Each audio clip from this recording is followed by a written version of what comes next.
Class, let's continue our discussion on business combination. Okay, so we're done with date of acquisition. Dito naman tayo class, subsequent to date of acquisition. When I say subsequent to date of acquisition, it means December 31 yan. So ito yung date of acquisition, subsequent to date of acquisition. So take note class, nasa December 31, ibig sabihin, nakapag-operate na si A and si B, the parent and the subsidiary. So it means, magre-report sila ng net income at the end of the year. So tingnan natin, paano natin i-reflect yung net income of the parent and subsidiary in the consolidated FS, particularly in the consolidated income statement or comprehensive income. Okay, so let's go to number 5. Number 5, tignan muna natin class yung mga questions. No? Question number 1, what is the amount of consolidated comprehensive income 2020? Question number 2 is 2021. Question number 3, comprehensive income attributable to controlling interest, ibig sabihin si parent. And number 4, comprehensive income attributable to controlling interest for 2021. Okay, so let's see. Let's read the given. On January 1, 2020, B company acquired 80% of A company stock for 280,000. January 1, 2020, yun yung date of acquisition. Tama? And then, in-acquire yung 80%, it means meron tayong NCI na 20%. At this date, A reported common stock outstanding of 200,000 and retained earnings of 100,000. And the fair value of non-controlling interest, 70,000. The book values and fair values of A's assets and liabilities were equal, except for under intangible assets, which had a fair value of A's assets and liabilities, okay, fair value of 50,000 greater than the book value and 80-year remaining life. A reported the following data for 2020 and 2021. Take note class na si B, siya si parent, si A si subsidiary. Okay? So 2 years. Well, ang tanong sa problem is comprehensive income. So actually class, pwede mo na i-ignore yung net income. No? Meron din tayong dividends paid for year 2020 and 2021. B reported net income or the parent, 100,000 and paid dividends of 30,000 for both years. Okay. Sir, paano gagawin natin dyan? Ganito yung class. Sa problem number 5, question 1, ang tanong sa atin is consolidated comprehensive income. Tandaan mo class, pag consolidated comprehensive income, yung makikita natin lagi sa konso is always at 100%. Tandaan mo yan. So pag consolidated comprehensive income, 100%. Hindi magmamatter na ang in-acquire lang dito is 80%. Makikita mo sa konso is still 100%. Gets? Okay. Tingnan natin. Ganito gagawin ko dyan, class. Si parent, tama? Comprehensive income ni B or ni parent is how much? Nakita mo dun sa last sentence is 100,000. Okay? And then comprehensive income ni A, ni subsidiary, is 30,000 for year 2020. Nakuha mo yun? So it means ginamit natin 100%, 100%. Got it? Okay. So class, tignan natin. Kasi sabi dito, meron daw yung intangible asset, fair value niya is 50% greater than the book value. Ibig sabihin, class, yung si subsidiary, yung present niya na comprehensive income, which is 30,000, yung depreciation dyan is based on book value. Tama? Kung titignan mo yung Conso FS, dapat naka-fair value yan. That's why, kung gagamitin natin, class, yung working paper entries natin, specifically working paper entry number 2, ganito yung mangyayari dyan. Okay? Number 1. First entry natin class is debit intangible asset. How much? 50,000. Ano yan? Credit, investment in subsidiary, credit NCI. Tama? So 50,000 times 80%, that's 40,000. 50,000 times 20%, that is 10,000. Got it? Ito class yung entry mo sa January 1, 2020, which is the date of acquisition. Take note na sa December 31, 2020, kailangan meron ka pang isang entry, okay? Which is to amortize yung 50,000. Got it? Siyempre, mag-amortize ka after 1 year. Okay? So, mangyayari dyan, class, debit amortization expense, credit intangible asset. Okay? 50,000, ilan yung useful life dito? 8 years. 50,000 divided by 8, that's 6,250. Nakuha mo yun? Okay, because of this, understated yung intangible asset natin. So because of this entry, okay na siya, 50,000. Kaya lang, after 1 year, take note, na si subsidiary, ang nireport niya is amortization based on the book value. Kailangan amortization based on the fair value. Kaya meron tayong working paper entry, this one. Gets? Okay. So gagawin ko dyan class, meron tayong amortization dito or excess amortization which is 6,250. Since expense yan, minus yan. Take note, ginamit natin dito is still 100%. In acquire is 80%, pero ginamit pa rin natin 100% because sa consolidated FS point of view, laging 100% yan. What else? Okay, ito class, take note na si A, nagbayad siya ng dividends. Sakita mo dyan, year 2020, A Corporation, dividends paid 5,000. Okay? Take note na ganito nangyari dyan class. Tama ba si A, which is the subsidiary, owned siya ni parent, okay, ni B, and the NCI. Tama? Si B, ang ownership ni B is 80%, and si NCI naman is 20%. Got it? Ngayong class, ang nangyari dyan, sa books ni A, ganito mangyari dyan. Okay, nung nag-declare siya ng dividends, debit retained earnings, credit dividends payable, how much? For 2020, tama ba 5,000 yan? Tama? 5,000. Nung binayaran ni A, debit dividends payable, credit cash. 5,000. Tama? Yan yung entry sa separate books ni A. Now, sa books naman ni B, ni parent, ganito mangyayari dyan. Debit cash, na-receive niya dividends, credit dividend income. Tama ba class? Since owned siya 80%, 5,000 times 80% is 4,000. 4,000. Gets? Ngayon, 20% na 5,000 is 1,000. Na-receive ni NCI is 1,000. Take note class, sa books ng NCI, debit cash, credit, NCI, okay? Which is 1,000. Tandaan mo class, si NCI, lahat ng income statement items, kino-close niya sa NCI account. Actually, pwede mong isipin na yung NCI account, para siyang retained earnings. Similar to retained earnings. Bakit sir? Diba, instead of debit cash, credit dividend income, gagawin ni NCI, debit cash, credit NCI. Yung NCI account, isipin mo, para siyang retained earnings account. Okay? Para siyang retained earnings account. So, instead of dividend income, kino-close na niya agad yan sa NCI. Now, hindi pwedeng makita yan sa consolidated FS. Tama? Kasi again, si parent and si subsidiary, iisa lang yan. Okay? That's why, working paper entry number 4 natin. Ingat ka dito. Nakakalimutan to ng students. Kailangan nating i-reverse yung nangyari na yan. Okay? So, tingnan mo klase, gagawin ko ha. Dito muna tayo sa books ni A. Ito, walang problema. Cancel out yan eh. Tama? Yung cash natin, cancel out yan. Walang problema dyan. Ano natira? RE, dividend income, and NCI. Okay? I-reverse natin yan. So, i-debit natin yung dividend income. Debit dividend income, okay, which is in that case, 4,000. I-debit mo yung NCI.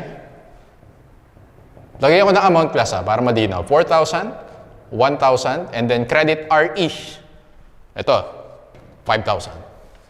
This is our fourth working paper entry, okay, to eliminate intercompany dividends. Yan yung purpose ng fourth entry natin. Nakuha mo class? Okay. Ito, yung entry na yan, galing siya dito. Okay? Sinortcut ko lang. Huwag mong kalimutan, whenever magde-declare si subsidiary ng dividends, ito yung working paper entry mo. Therefore, class, kung makikita mo dyan, ang effect niya sa income statement natin or sa net income natin is yung dividend income. Tama? Kasi NCI is an equity account, retained earnings is an equity account, dividend income is an income statement account.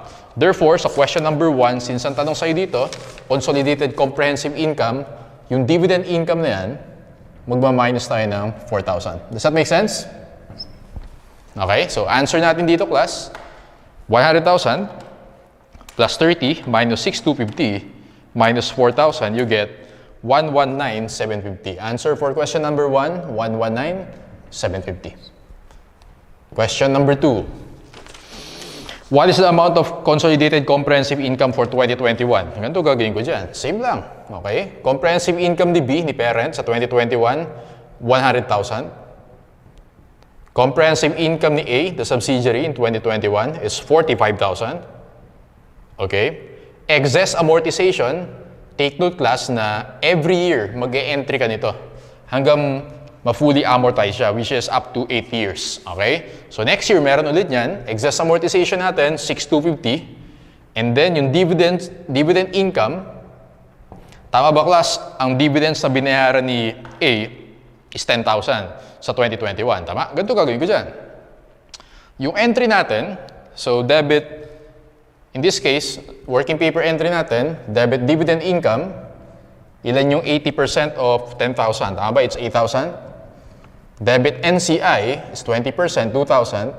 Credit RE, 10,000. So ito yung working paper entry natin for 2021. Kanina, dito yun, 2020. Okay? Dito sa 2021, 10,000 yung binayaran ni subsidiary, wherein 8,000 na receive the parent, 2,000 na receive ni NCI. Okay? After this, lahat ng entries natin, ito yung, para ma-reverse yan, this is your entry. Therefore, meron kang minus dividend income. Since nag-debit tayo ng dividend income, that's a reduction to your net income. O yan, this is your answer. 100,000 plus 45,000 minus 6,250 minus 8,000.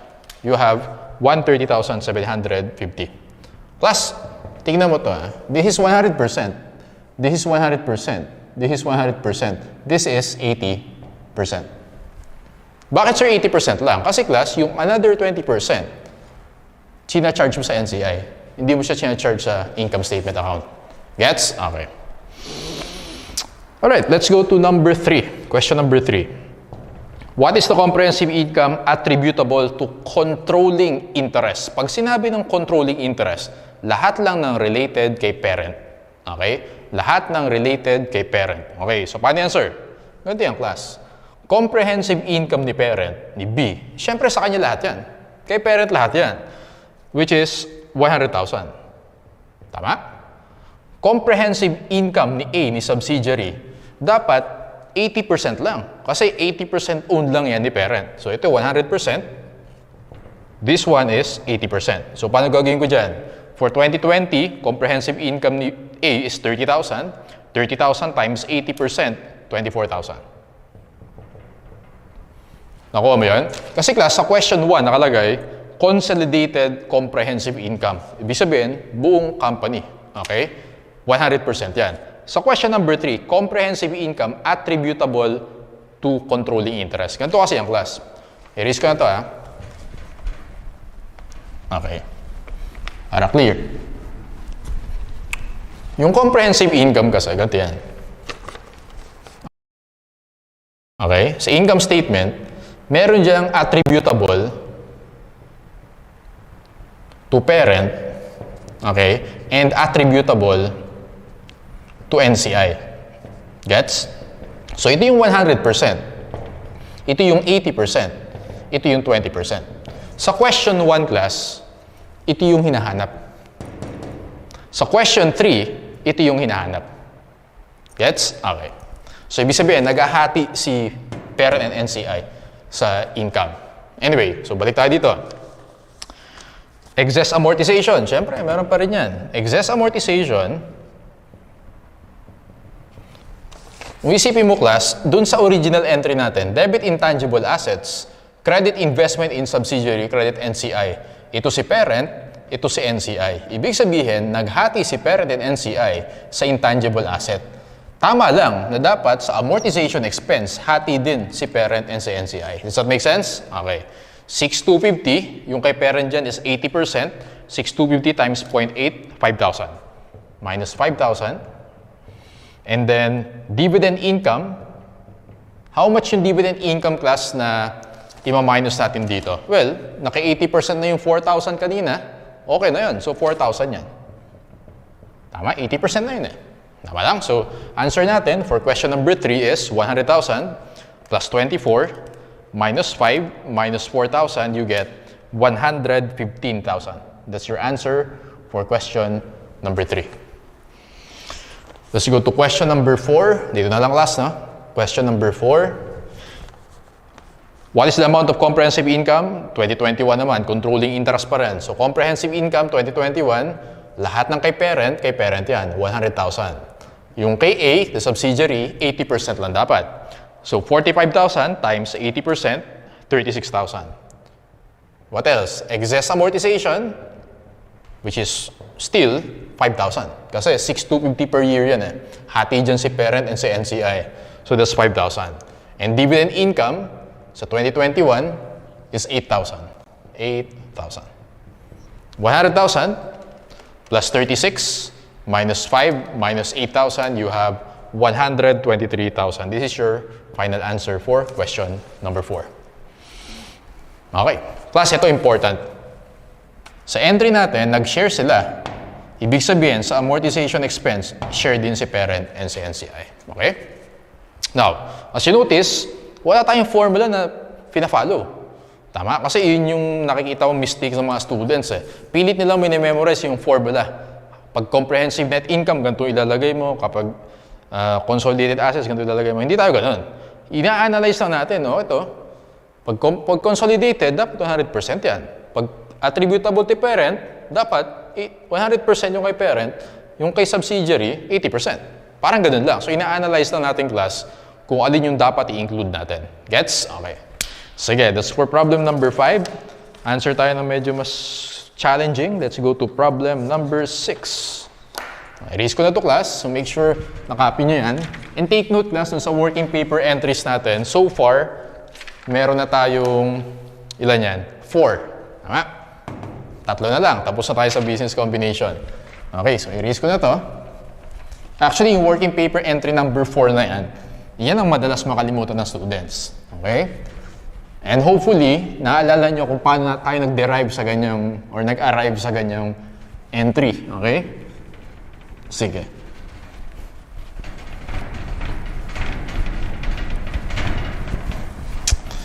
Alright. Let's go to number 6. Question number 1, how much is the consolidated profit? Pag sinabi mong consolidated profit, 100% yan. Regardless kung bumili ka ng 80% or 90%, 100% lagi.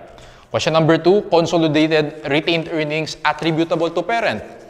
Retained earnings para kay parent lang yan. Tama? How much is the NCI? How much is the NCI at December 31? Consolidated profit attributable to parent. Okay, sige. We have 5 questions. On January 2, 2021, that's the date of acquisition, A Corporation purchased 80% of B Company's common stock for 810,000. Si A dito class is the parent, tama? 80%, bisa may NCI tayo ng 20%. And then, ang binayad is 810,000. 37,500 of the excess is attributable to goodwill. And the balance to a depreciable asset with an economic life of 10 years. So, ibig sabihin class, meron tayong excess ng fair value over book value, pero hindi binigay. Sinabi lang na yung balance sa depreciable asset na may life of 10 years. NCI is measured at fair value, okay, on the date of acquisition, stockholders' equity are as follows. So, before I continue, ganito gagawin ko dyan. For problem number 6, okay, consideration transferred, tama, plus NCI minus fair value of net identifiable assets, ito yung goodwill natin. Okay? Well, given yung consideration transferred, sabi yan, 810,000. Yung NCI naman, may binigay ba? Sa NCI, well,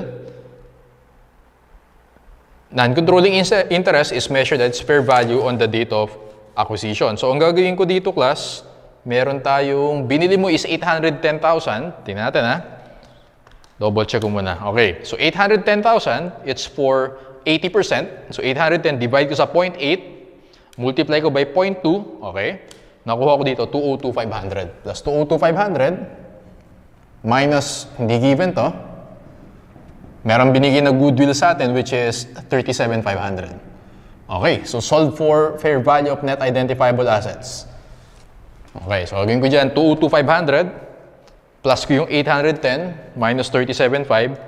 Nakuha ko dito class is 975,000. Ayan.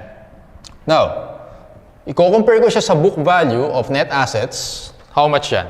Tama ba si A yung parent, si B yung subsidiary? Therefore, add natin yung ordinary shares and retained earnings ni subsidiary, ni B. Kasi yun yung equity niya, yun yung net assets niya. 300,000 ordinary shares plus 525,000. Nakuha mo ba yung 825,000? Yes, that's the book value. 825,000.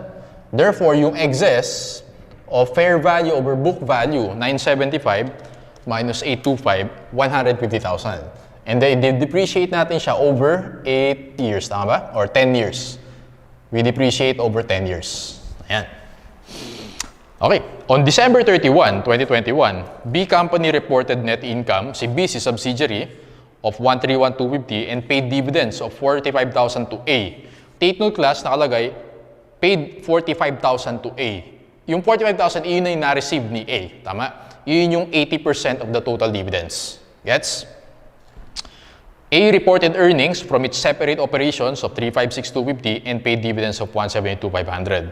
Goodwill had been impaired and should be reported at 7.5 on December 31, 2021. Ang ganito gagawin ko din ang class. Question number 1, how much is the consolidated profit? Sabi ni sir, pag consolidated profit, laging 100%. Okay? And take note class, na sabi dyan, dun sa last paragraph, B reported net income. So si B, nag-report daw siya ng net income na how much? 131,250. Okay? Si A, this is subsidiary, si A, which is the parent, nag-report siya ng earnings from its separate operations. Ano ibig sabihin nun? Operating income. Okay? Operating income yung given sa atin. Net income kay B, operating income kay A. For how much? 356,250. Sir, ano difference na yan? Pag operating income, excluding dividends. Okay? Kasi yung dividends, sa baba mo yung other income yan eh. Nakuha mo yun? So yung 356,250, walang dividends yan. Tama. So, ano yung implication yun, sir? Tingnan natin. Operating income, ang question sa number 1 is consolidated profit. Lalagay ko dyan, yung operating income ni A, ni parent, which is 356,250. Okay? Net income ni B, which is a subsidiary, 131,250, 100% pa rin. Don't forget class, yung excess depreciation in this case, tama ba? 150,000 divided by 10, that's 15,000. Since expense yan, depreciation expense, negative 15,000 yan. Class, how about yung dividend income na na-receive ni parent? Di ba meron tayong entry? Okay, so lagyan natin yung working paper entry yan para malinaw. Okay, debit dividend income, debit NCI, credit RE. So how much yung binayad? Tama ba dyan? Nakalagay, paid dividends of 45,000 to A. Yun na yung na-receive ni A, 45,000. Okay? Kung yung 45,000, iyan yung 80%. 45,000 divided by 0.8, makukuha ko dyan class, 56,250. Yun yung 100%. 56,250 times 20%, yung na-receive ni NCI, 11,250. Ayan. Okay, so class, kailangan ko bang i-minus to dito? Well, since operating income yung given sa atin, wala pa yung dividend income dyan. Hindi mo na kailangan i-minus dyan. Gets? But if net income yung given sa atin, kailangan ka mag-minus dividend income dito na 45,000. Nakuha may difference. So yan, medyo yun yung trick dito sa problem 6. So net income versus income from separate operations. Okay? Ulitin ko, pag separate operations or operating income, excluding dividends. So hindi mo na kailangan i-minus yan. So yan. And then, don't forget last, meron tayong impairment loss. How much yung impairment loss natin? Originally, may goodwill tayo na 37.5. How much na lang daw yan at year end? 7.5, tama? So from 37.5, naging 7.5, meron tayong impairment loss na 30,000. Bumaba ng 30,000. Ang tanong sa inyo class, kailangan ba natin i-allocate yung impairment loss kay parent and kay NCI? Yes. Bakit sir? Take note, nung nag-entry tayo ng goodwill, debit goodwill, credit investment in subsidiary, which is the parent, credit NCI. Okay? Therefore, pag may impairment loss yan, tama lang na i-allocate mo to parent and to NCI. Gets? Okay. Now, since consolidated yan, 100% gagamitin natin. 30,000. So, take note class, since consolidated yung tanong sa atin, this is 100%, this is 100%, 100%, and 100%. Lahat 100%. 356,250 plus 131,250 minus 15,000 minus 30,000, you have 442,500. 442,500. 442,500, answer natin is letter D or dog. Question number 2. How much is the consolidated retained earnings attributable to parent? Okay, ganito gagawin ko dyan. RE yung tanong, tama? Plus, ano ba yung nakaka-affect ng RE? Well, may beginning balance ka, may net income ka, may dividends ka. Ito yung ending balance. Tama? Alam natin yan. Yan yung nakaka-affect sa RE. Basically, net income and dividends. Ang tanong sa ating class dito, how much daw yung RE? Tama ba class yung RE para lang kay parent yan? Kasi yung RE dito, na yung given kay B, the subsidiary na 525,000, in-eliminate natin yan. So basta may RE yung tanong, kay parent lang, it means 80% lang yung hinahanap dito. Right? So gagawin ko kasi ganito. Sige, so retained earnings beginning ni parent, nakita mo ba dyan class yung 1,950,000? 1,950,000. Okay? And then, net income. Okay, ano yung net income na mapupunta kay parent? Well, yung buong income niya. Income ni parent, which is 356,250, lahat yan kay parent. 356,250. Okay? Yung net income naman ni subsidiary ni B, well, hindi lahat yan kay parent kasi 80% owned lang ni parent yan. This is 80%. 131,250 times 0.8, you have 105,000.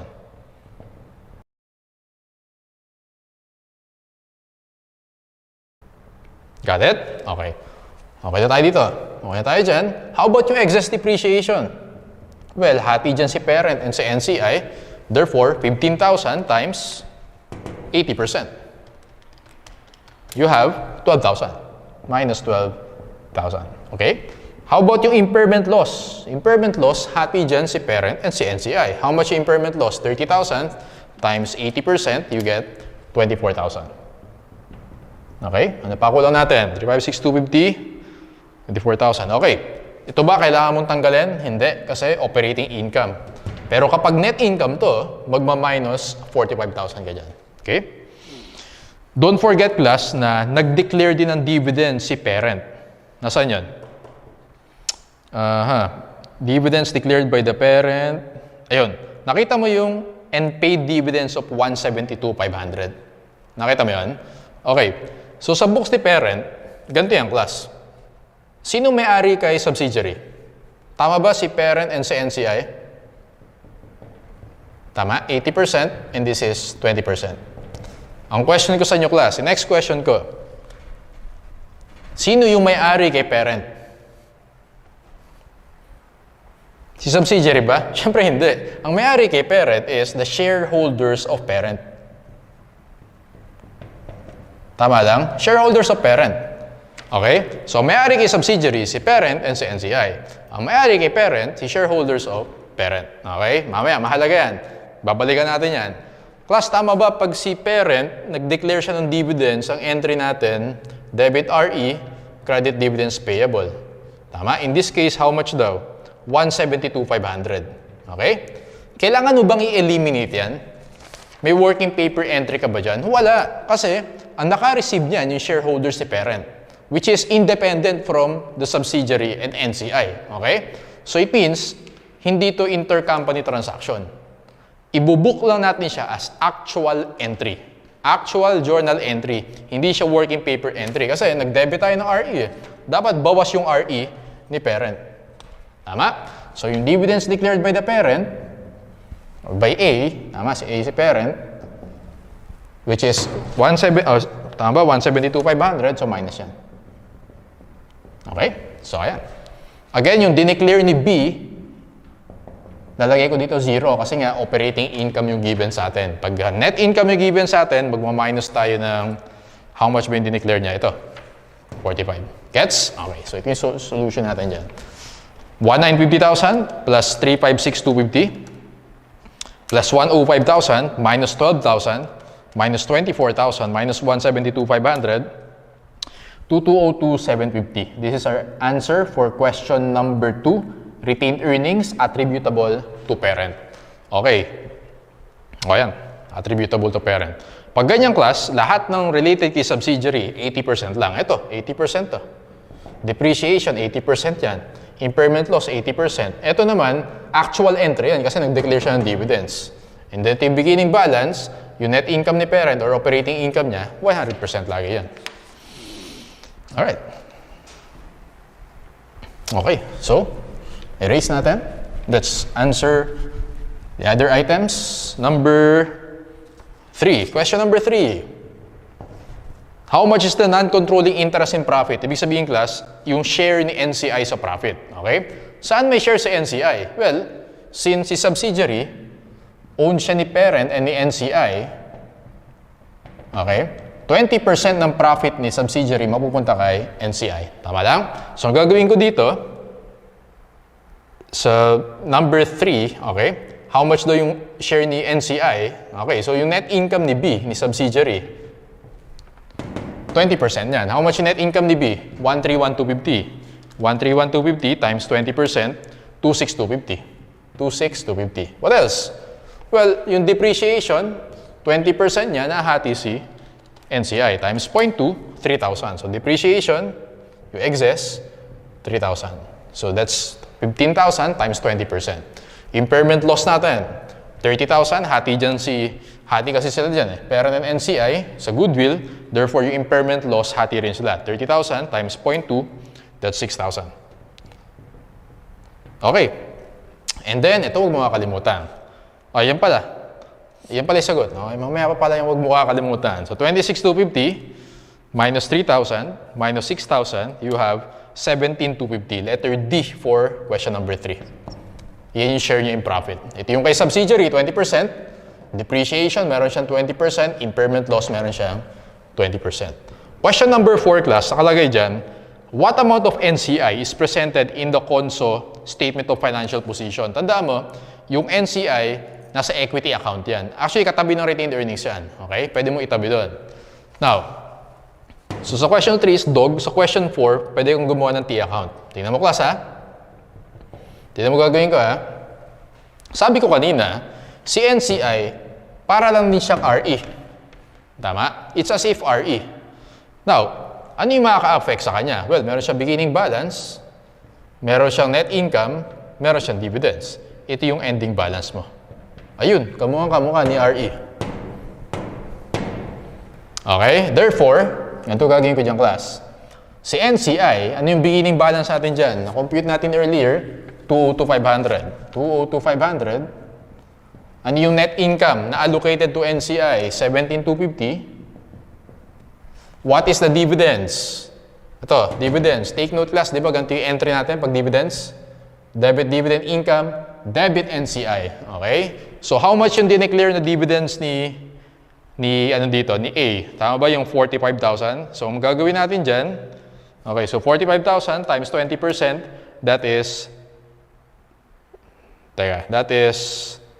wait lang, ulitin ko lang. Yung dineclare hindi, yung pala yung kay A. Ganito yung entry natin yung class, diba? Debit dividend income, yung in-erase ko kanina. Debit dividend income, 45,000. Debit NCI, which is 11,250. Credit RE. Ilan yan? 45,000 plus 11,250. 56,250. Diba? Ito yung entry kanina, na-erase ko lang. Okay. Yung sinasabi kong dividends dito, ito yun.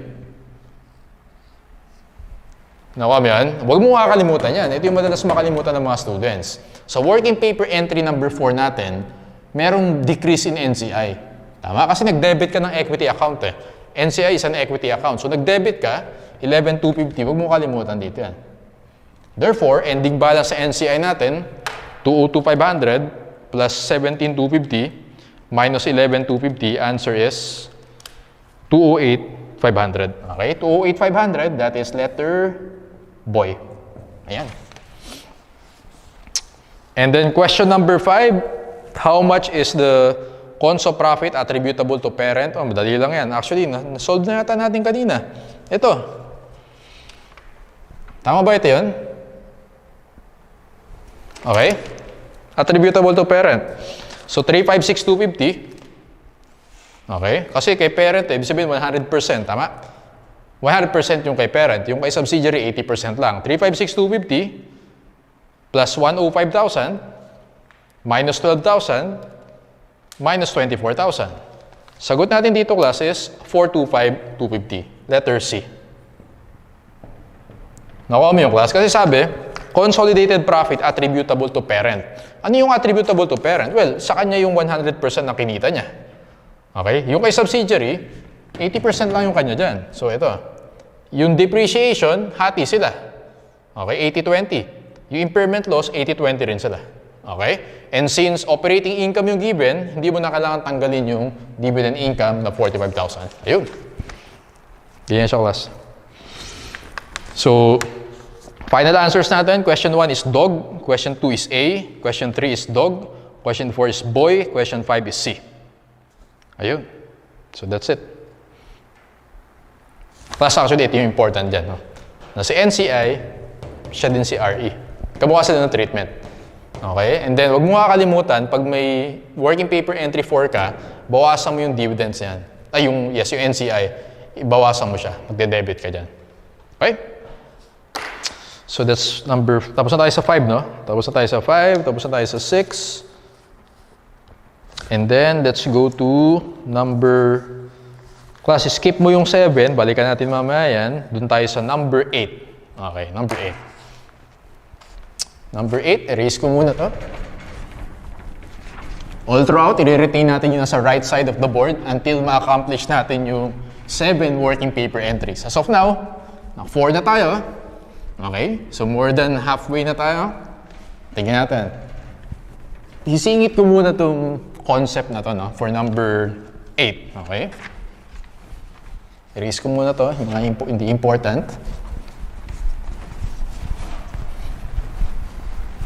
Okay, so ganito class gagawin natin.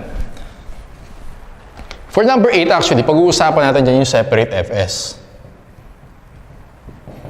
Nasaan ulit yung separate FS? Well, si parent meron siya. Si subsidiary meron siyang separate FS. Basically, dyan nila nire-record yung separate transactions nila. And then at the end of the year, pagsasamahin natin. And then reflect mo yung working paper entries, you get the consolidated FS. Okay? Ngayong class, nung binili ni parent si subsidiary, date of acquisition, tama ba entry ni parent? Debit investment in subsidiary, credit cash. Tama lang? Okay. Ganyan yung entry ni parent eh. Debit investment in subsidiary, credit cash. Class, ang tanong ko sa inyo, what is the journal entry of the subsidiary? Si parent, ito. Let's say, binili niya 10 million. Ayan. Binili niya si subsidiary 10 million. What is the journal entry of the subsidiary? Tingnan kung taga naiintindihan nyo. Ha? Who says debit cash? Ano yung credit? Ano yung credit? Actually, in the books of the subsidiary, no journal entry. Okay? Bakit, sir? Kasi class, yung cash na 10 million na yan, pumunta yan dun sa shareholders of the subsidiary. Okay? Shareholders of subsidiary. Actually, yun yung old shareholders of the subsidiary. Ito yung mga binayaran mo. Binay-out mo sila. Tama? That's why, hindi talaga si subsidiary nakakuha nun, yung shareholders of the subsidiary. So, ang nangyayari dyan, i-cancel mo yung stock certificates of the old shareholders, mag-issue ka ng bago para kay parent company. Gets? Okay, now. Ang pag-uusapan natin, class, ano yung accounting sa books ni parent, sa separate FS niya, ng investment in subsidiary account. Okay? Alam natin kasi, sa Conso FS, hindi mo makikita yan. Eliminated yan. Tama? Ni-eliminate natin yan. Pero sa separate FS, paano siya ina-account? Actually, class, ganito yan. Yung accounting for the investment in subsidiary, may option si parent. Pwedeng at cost, 3 options niya. Pwedeng using IFRS 9, or ibig sabihin, pwedeng FVPL or FVOCI. Or pwedeng equity method. Ulitin ko, yung accounting for investment in subsidiary or a separate FS ni parent, binigyan siya ng choices. Pwedeng at cost, IFRS 9. Pag FVPL, syempre mark to market, P&L. Ito, mark to market, OCI, or equity method. Okay? Yun yung i-apply natin sa problem number 8. Okay, tingnan natin class. Question number 1, if entity A elects cost method. Question number 2, what is the investment income? Question number 3, fair value method, and so on and so forth. Okay, yun yung question sa atin. On January 1, 2021, Entity A acquired 90% of the outstanding shares of Entity B at a price of 900. Entity A paid 20,000 costs related to acquisition. So, yun yung acquisition-related costs. Okay? At the acquisition date, the net assets of B were reported at 950,000. All the assets of Entity B are properly valued except for a machinery which is undervalued by 150. The machinery has a remaining life of 5 years. Okay, so pag in-add mo yun, 950,000, undervalued do so plus 150, lagay mo dyan 1.1 million. Yun yung net assets of B. For the year ended December 31, which is after 1 year, B reported net income of 200 and declared dividends 30,000. The fair value of the investment is 1 million while cost of disposal is 5%. Entity A voluntarily prepared its separate FS. Ganito gagawin ko dyan, class. Okay, for problem number 8, question 1, what if daw cost method? Okay? Pag cost method or cost model, okay, yung first one, what is the carrying amount of the investment in B on December 31, 2021? Ganito gagawin ko dyan. How much yung acquisition cost natin, class? Tama ba? It's 900,000. Tama? Acquisition cost natin, 900,000. And then, meron tayong acquisition-related cost, ARC na lang, na 20,000. Capitalizable yan. Okay? 920,000. Ito yung answer natin for question 1. It's boy. Okay? Bakit, sir? Una, cost method yan. Tama? Pag cost method, kung how much mo binayaran, 900,000 and lahat ng directly attributable cost, 20,000. Kaya 920,000 yan. Okay? Sa separate FS, pwede mo i-capitalize yung acquisition-related cost. Di ba? Sa Conso FS, expense yan. O kaya charge sa APIC or bond or discount or premium. Tama? Sa Conso FS yun. Sa computation ng goodwill or gain yun. Pero sa separate FS, under cost method, pag cost method, lahat ng binayad mo and directly attributable cost, 920. Take note, class, na December 31 yung tanong. Since cost method yan, hindi ka mag-mark to market. Kaya in-ignore natin yung third bullet. Nakalagay sa third bullet, may fair value na 1 million. In-ignore natin yan. Okay? Actually, cost method yan, isa-subject natin siya sa impairment. So, at the end of the year, tama ba kung may sa third bullet, if meron kang 1 million na fair value, cost of disposal is 5%. Ibig sabihin, yung fair value less cost to sell mo is 950,000. Tama ba? Kasi 5% of 1 million is 50. So, this is 950,000. Okay? 1 million minus 50,000. Okay. So, mas mababa naman yung cost natin. Therefore, wala kang impairment loss. Answer mo is 920,000, letter B or boy. Question number 2. What is the investment income if entity A elects cost method? Well, kapag cost method ka, ang income mo pag may dividends. Nakalagay dyan sa bullet number 2, nag-declare na ng dividends sa 30,000. Okay. Yung dividends natin, na dineclare ni B, 30,000, ilan yung binili natin? 90%, you get 27,000. Okay. So, entry dyan, kung na-receive na natin, debit cash, credit dividend income, 27,000. So, answer for question 2 is boy. Question 3, what if fair value model to account for its investment? Initially, well, kapag fair value model, tama ba, let's say FBPL, di ba hindi mo kinakapitalize yung 20 dyan? Tama? So basically, acquisition cost mo dyan sa January 1 is 900. Alright? 900 yan. Pero ang tanong sa'yo is 1231. So December 31, yung mark to market mo siya, yung fair value niya is, nasa third bullet, 1 million. Tandaan mo, pag fair value, hindi mo mina-minus yung cost of disposal or cost to sell, okay? And pag FBPL, hindi ka rin nag-i-impair dyan. Alright? So that's why answer mo dito is 1 million, letter C. Question number 4, what is the net effect in profit or loss if entity A elects fair value model to account for its investment in B? Okay, ano daw yung effect sa profit or loss? Ganito yung class. Under fair value model, FBPL, acquisition-related cost natin, expense yan. Tama? Ganun yung treatment sa FBPL. Tama? So, minus 20,000. And then, meron tayong dividends. Siyempre, fair value model, dividends income mo rin, 27,000. So, plus 27,000. And then, mark to market ka. Initially, 900, naging 1 million. Ibig sabihin, meron tayong unrealized gain na 100,000. So plus yan. That's why answer natin dito class, 100,000 plus 27 minus 20, 107,000. Okay? 107,000, this is your final answer for question number 4. Ayan. Actually, dagdagan natin class, no? Kasi hindi pa natin na-apply yung equity method. Question number 5, what if, dagdag mo na lang, equity method yung tanong sa atin. Paano ba yung equity method? Well, increase ka ng, mag-i-increase yan, share ni net income, dividends magdi-decrease naman yan. Okay, ganito na gagawin ko dyan. TT account na lang tayo dyan. So, ito yung investment in subsidiary using equity method. Alright? Now, pag equity method, initial measurement mo, parang cost method din yan. Pwede mo i-capitalize yung acquisition-related cost. So, beginning balance natin is 920,000. And then, tignan natin class yung net income of the subsidiary. Nasaan yun?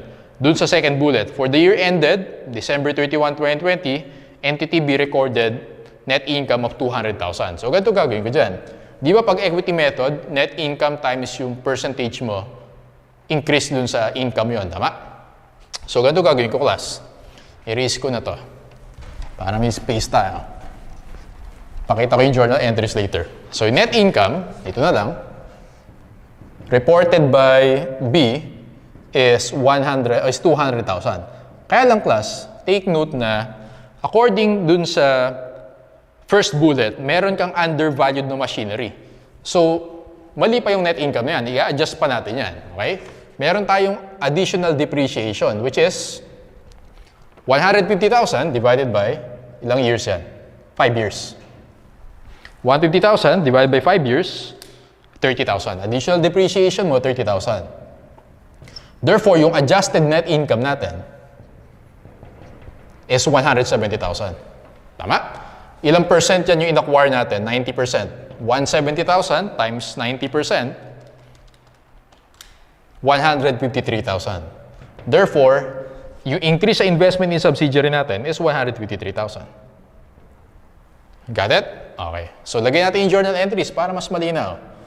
Journal entries natin, number 1, debit investment in subsidiary, credit cash, 920,000. Using equity method, Journal entry number 2, debit investment in subsidiary, credit share in subsidiaries net income or share in net income na lang. Share in net income, 153,000. And then journal entry number 3, tama ba class, nag-declare ng dividends? How much? 30,000. 30,000 times 90%, 27,000 debit cash, credit investment in subsidiary, 27,000. Hindi yan income. Under equity method, bawasan yung investment mo dyan. So 27,000. Right? So let's compute for the ending balance. 920 plus 153 minus 27, 1,046,000. Ito yung ending balance mo. And pag equity method, subject to impairment yan. How much yung fair value less cost to sell natin? 950. 950,000. Okay? Therefore, may impairment loss ka na. 1,046,000 minus 950, 96,000. Impairment loss, 96,000. Journal entry number 4. Debit impairment loss, credit investment in subsidiary, 96,000. Alright. So, ending balance of your investment in subsidiary, syempre, 950,000 na. Tama? Yan yung sagot kapag tinanong, what is the ending balance of your investment in subsidiary using equity method? 950. Hindi 1,046,000 kasi in-impair mo. Tama? Ngayon, how much yung effect sa P&L? Net effect. Well, meron kang share in net income, so plus 153. Meron kang, ano pa? Impairment loss na 96,000. Okay? So, minus 96. Therefore, yung net effect sa P&L natin, 153,000 minus 96, you get 57,000. So, increase ng 57,000 sa P&L natin. Net effect using equity method. Okay. So, siningit ko lang class yung separate FS. But again, pwede kang cost, pwede kang IFRS 10, by default, ito siya, VPL, or pwedeng equity method. Alright, so that's for problem number 8. So yeah, so let's have a short break.